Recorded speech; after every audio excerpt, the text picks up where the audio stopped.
Jangan lupa subscribe YouTube channel Metro TV News dan jangan lupa nyalakan notifikasinya. Kompetisi pembuatan vaksin COVID-19 antar negara di dunia memasuki babak baru dikala Indonesia dengan vaksin dari Sinovac Tiongkok masih melakukan uji klinis tahap 3 dan negara lain masih mengukur efek samping vaksin. Tanpa disangka, Rusia meluncurkan vaksin Sputnik V yang diklaim dapat mengendalikan penyebaran virus corona. Seperti apa persyaratan vaksin untuk dinyatakan aman dan apa dampak jika vaksin mengalami kegagalan dan bagaimana mengukur keampuhan vaksin yang diuji cobakan dengan waktu yang singkat. Sudah bersama dengan saya dari luar studio ada Profesor I Gusti Ngurah KD Mahardika selaku Guru Besar FKH Universitas Udayana. Prof. Mahardika, selamat pagi. Selamat pagi Pak Kevin, selamat pagi Indonesia. Ya, selamat pagi. Prof, apakah Anda termasuk ilmuwan ataupun peneliti yang meragukan mengenai efektivitas vaksin Rusia ini?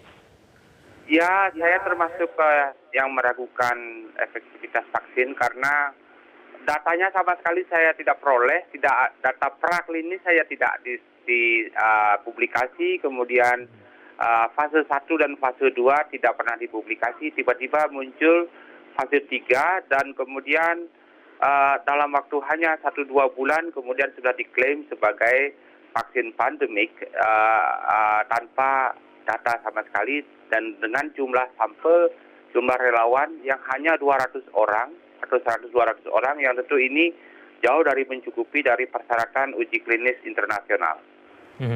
Tapi kira-kira fase yang dilalui ataupun dilewati oleh Rusia itu fase yang mana, Prof?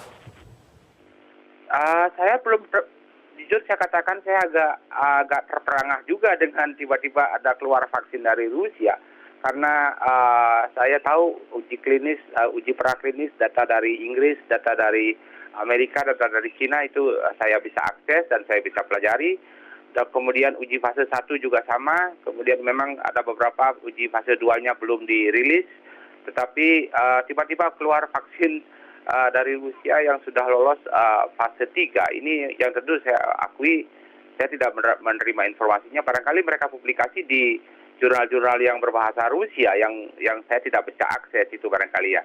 Jadi karena itu saya agak terperangah juga ini dengan informasi dari vaksin baru dari Cina, dari Rusia ini. Baik, tapi kalau vaksin ini sudah diuji cobakan kepada sejumlah orang begitu, Prof. Bahkan kemudian anak perempuan dari Presiden Rusia Vladimir Putin disebutkan juga sudah diinjeksi begitu dengan vaksin ini. Berarti kan sebetulnya sudah melalui proses penelitian yang cukup panjang atau bagaimana, Prof? Ya, tentang anak siapapun itu tidak akan ada pengaruhnya. Anak presiden, anak perdana menteri atau anak raja tidak ada. Itu kan hanya untuk populis atau keuntungan politis. Ilmu pengetahuan dan sains itu tidak bisa kita tipu dengan itu dan kemudian untuk fase klinis fase 3 saja itu harus melibatkan lebih dari 3.000 relawan. Dan informasi yang saya peroleh dari konon ini konon itu hanya 100 orang. Itu jauh dari cukup dari relawan yang harus diterima. Untuk diketahui dalam fase 3 ini akan ada orang yang menerima vaksin, ada orang yang tidak menerima vaksin, di mana dokter dan orang itu tidak tahu bahwa dirinya menerima vaksin apa tidak menerima vaksin, dan kemudian setelah divaksin dikembalikan kepada populasi, kepada penduduk, jadi dia kemungkinan terpapar oleh virus alami, virus alam, di sana kemudian responnya dilihat. Nah, karena itu uji klinis tahap fase 3 ini luar biasa pentingnya karena dalam skala besar, dalam berbagai tingkat paparan yang berbeda-beda, berbagai kelompok umur, itu kemudian responnya seperti apa. Ini yang tidak bisa dilewati, ini sama sekali tidak bisa dilewati. Kemudian karena meskipun ada 1.000 vaksin sekarang ini sudah dicoba, ada banyak sekali alasan bahwa calon vaksin itu akan gagal menjadi vaksin pandemi. Nah, ini yang harus diperhatikan sehingga apa yang terjadi di Rusia ini saya sampaikan dari awal, saya misinformation, saya tidak mempunyai informasi sama sekali, sehingga saya tidak bisa melakukan judgment apakah ini sudah sangat memadai atau bisa diterima apa tidak. Oke, lalu Prof, kalau kita mau mengukur efektivitasnya dari vaksin ini, bagaimana caranya kalau misalnya memang datanya begitu terbatas begitu? Ya, pertama tentu sharing data. Kemudian dari sharing data itu kita harus tahu paling tidak dalam fase 3 ini adalah dua hal utama yang diuji adalah daya lindung atau daya guna, kemudian keamanan. Itu dua hal yang akan diuji. Nah, kalau kemudian informasinya kemudian kita belum terima, tentu kita tidak mempunyai alasan untuk menjustifikasi apakah ini vaksin baik atau vaksinnya kurang baik. Dan sekali lagi ini kita perlu informasinya, apalagi saya tidak tahu apakah vaksin seperti ini akan dimasukkan juga ke Indonesia. Kalau seandainya vaksin ini baik, Pak Kevin, prinsip saya adalah the more the better.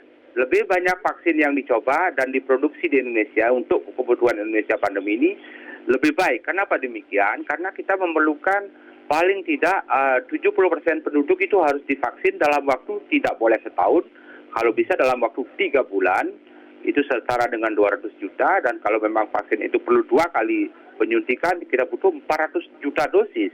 Yaitu kalau ada satu perusahaan saja, satu jenis vaksin saja dengan kapasitas produksi terbatas, misalnya hanya let's say 50 juta atau 100 juta dalam waktu 3 bulan, maka tentu ini tidak memadai. Ini saya kira ini poinnya. Jadi kita perlu data tentang vaksin Rusia ini, kemudian baru kita bisa menjustifikasi apakah vaksin ini layak atau tidak layak. Tapi satu poin informasinya adalah ketika kemudian jumlah relawannya terbatas, hanya 100 orang, itu setara dengan fase 1 atau hampir fase 2 itu harus melewati 300 orang relawan.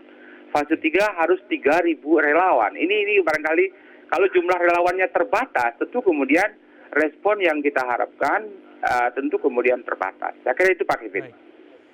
Prof, kemungkinan terburuk yang bisa terjadi kalau sebuah vaksin itu dikatakan gagal atau tidak efektif itu apa sih, Prof? Ya, untuk vaksin COVID ini mohon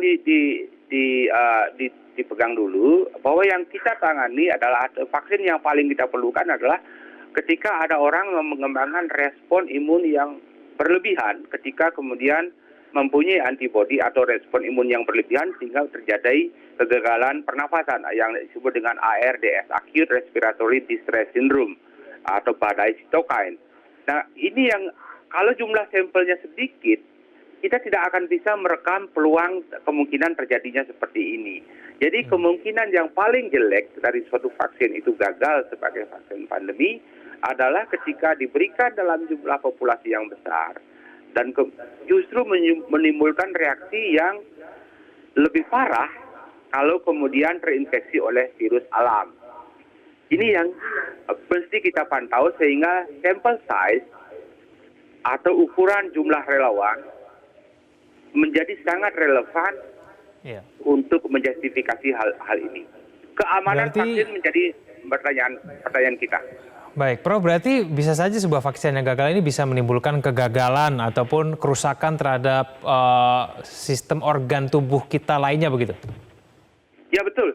Yang maksud saya tadi adalah justru vaksin ini memicu respon patologi atau keganasan yang lebih tinggi daripada virus akibat infeksi. Sekali lagi, virus COVID ini agak aneh.